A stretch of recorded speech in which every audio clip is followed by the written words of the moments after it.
Halo, saya Amanda, clinical psychologist dari Statera Healing Studio, sebuah wellness center di Bandung yang berfokus pada emosional dan trauma healing.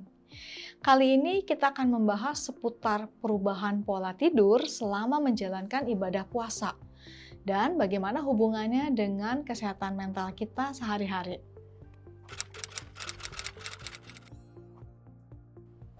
Pada saat menjalani ibadah puasa, ternyata bukan hanya pola makan kita yang berubah, tetapi juga pola tidur.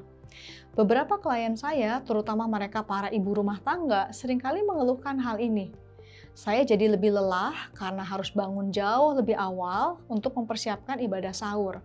Tetapi juga saya harus tidur lebih larut karena beberapa anggota keluarga saya yang biasanya makan malam di jam-jam tertentu, mereka menjadi makan lebih larut karena itu adalah jam mereka berbuka puasa.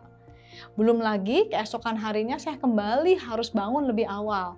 Padahal aktivitas saya sehari-hari di tempat kerja tidak ada yang berubah, sehingga mereka terkadang mengeluhkan menjadi lebih lelah. Dan bukan hanya lelah secara fisik, ternyata mereka juga mengalami kelelahan secara mental, karena jam tidur mereka otomatis jadi berkurang.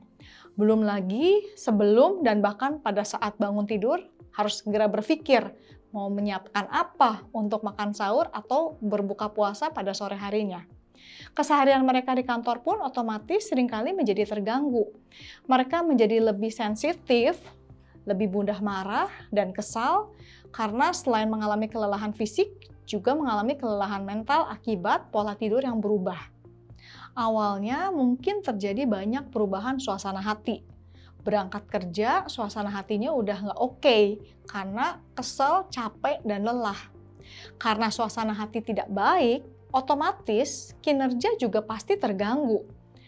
Tanpa disadari, bos atau atasan mulai mengeluhkan hasil kerja kita. Dan ternyata ini membuat orang semakin frustrasi karena tidak bisa perform dengan baik. Belum lagi keluhan-keluhan dari rekan kerja yang lain. Ketika kondisi seperti ini dibiarkan berlarut, bukan tidak mungkin bisa jatuh di dalam kondisi emosional yang lebih buruk, seperti depresi misalnya.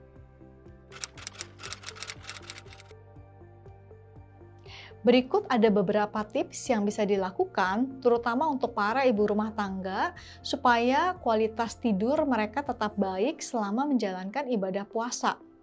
Yang pertama, boleh dibuat semacam catatan singkat mengenai menu-menu makanan yang bisa dipersiapkan untuk ibadah sahur ataupun berbuka puasa. Yang kedua, pada saat waktu weekend, ketika mereka punya waktu lebih banyak, boleh dipersiapkan daftar belanja sehingga pada hari-hari kerja mereka tidak perlu lagi repot untuk memikirkan persiapan, bahkan harus meluangkan waktu lebih banyak untuk berbelanja.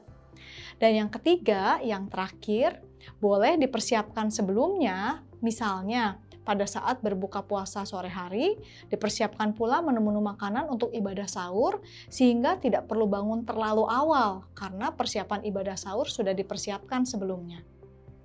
Yuk sama-sama lebih mindful dalam menjalani ibadah puasa, terutama dalam mengatur ritme harian. Dalam hal ini adalah pola tidur. Supaya jangan sampai ibadah puasa yang niatnya adalah mulia justru terganggu dan tercemar karena kondisi emosional kita tidak oke akibat rutinitas yang terlalu banyak berubah.